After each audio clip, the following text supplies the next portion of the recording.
You don't need to be interesting all the time. You don't need to be interesting all the time. That sentence alone feels uncomfortable for many people because somewhere along the way we learned that being interesting is how you earn space, how you stay relevant, how you're noticed.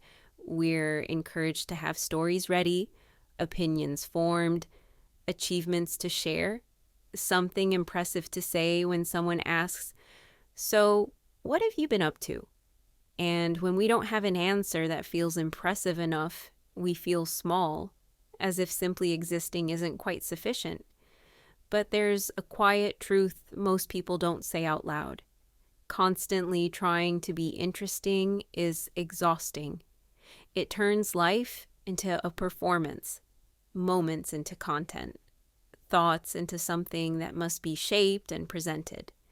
And slowly, without realizing it, you stop asking what you actually feel and start asking what would be acceptable to show.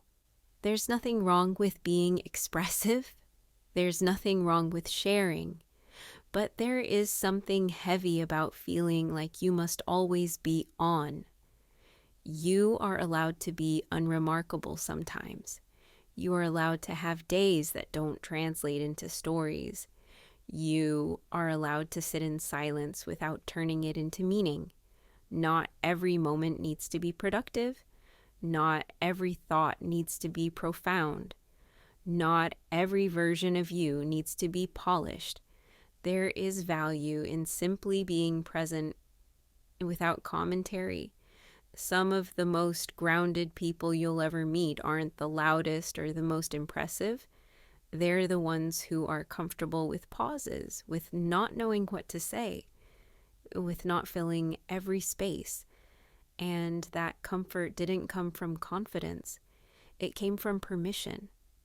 Permission to exist without entertaining. If you've ever felt pressure to be more charismatic, more successful, more expressive, this is your reminder that you don't need to earn rest by first proving your worth. You don't need to be interesting to be enough. You don't need to be exceptional to belong. You don't need to turn your life into a highlight reel for it to matter. Your quiet days count. Your simple routines count. Your unshared thoughts count. There is a kind of peace that comes when you stop trying to be seen and start allowing yourself to be, not invisible, just human.